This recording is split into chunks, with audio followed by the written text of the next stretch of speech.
আসসালামু আলাইকুম রহমতুল্লাহ বারাকাতুহু। ওয়ালাইকুম আসসালাম রহমতুল্লাহ বরকাত। বলছি উত্তর চব্বিশ বলেন। পরগনা থেকে বলছিলাম। জি বলেন। বলছি যে আমি তো মাঝে মাঝে আমাকে সফর করতে হয়, তো আমি জোহর আর আসর সালাদটা একসঙ্গে পড়ে নিই জমা করে। হুম। এবার বাড়ি আসতে জি। আসতে মোটামুটি রাত হয়ে যায়। তো বাড়ি এসে মাগরিব আর এশাটা পড়ে নিই, তো এতে কি আমার সালাতে কোনো সমস্যা হচ্ছে, মানে হচ্ছে কিনা এটা একটুখানি জানার জন্য। সফরে জায়েজ আছে, সফরে জমা করা জায়েজ। জোহর আসর জমা করতে পারেন, কিন্তু জমা কি জোহর আসর জমা চলবে, আসরকে মাগরিবের সাথে নয়, বুঝছেন না? আর এশাকে ফজরের সাথে নয়, মাগরিবের সাথে জমা করা যাবে। আর জোহর আসর জমা করা যাবে। ফজরকে কোন অক্তের সাথে জমা করা যাবে না, জোহরের সাথেও নয় আর এশার সাথেও না। বুঝতে পেরেছেন? তো আপনি যখন সফরে থাকবেন তো জোহর আসর পড়ে নিলেন, যাতে করে সূর্য না ডুবে যায় একটু আগে পড়ে নিলেন। আহ, সেটা জোহরের সময়, কিন্তু সময় হওয়ার পরে জোহরের সময়ে পড়তে পারেন আসর। আবার বিলম্ব করে মাঝামাঝি তো অথবা আসরের সময় জোহর পড়তে পারেন সফরের কারণে।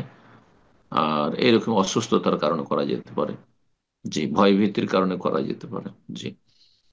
প্রচন্ড ক্লান্ত, তো সেটাও অসুস্থতার মধ্যে খানিকটা। অথবা ঝড় বৃষ্টিতে করা যেতে পারে। বারবার উজু করা, সালাত পড়া কষ্টকর, করা যেতে পারে। তো আপনি যখন সফর করছেন জোহর আসর জমা করতে পারবেন। হ্যাঁ, কিন্তু জোহর থেকে সূর্য ডুবার এর মাঝেই জমা করতে হবে, এই নয় যে আপনি সেটা জোহর আগে করবেন অথবা সূর্য ডোবার পরে।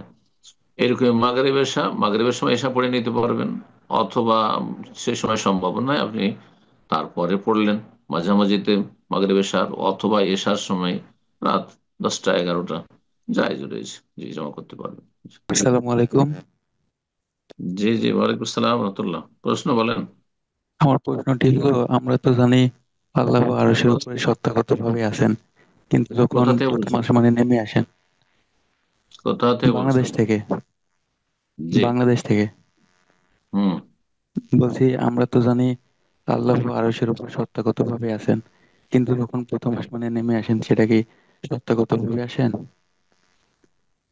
আল্লাহ আলম, আল্লাহ ভালো জানেন। নেমে আসা আমরা বিশ্বাস করি। আর আরো সে আল্লাহ আছেন আরো সর্ব, এটাও বিশ্বাস করি। এত কিছু আপনার জানার দায়িত্ব নেই। সাহাবাইকে আমরা এইভাবে জানতেন না। তৌহিদুল আসমা সিফাত সম্পর্কে যেসব বাড়াবাড়িগুলো আজকাল হচ্ছে সেগুলি বর্জনীয়।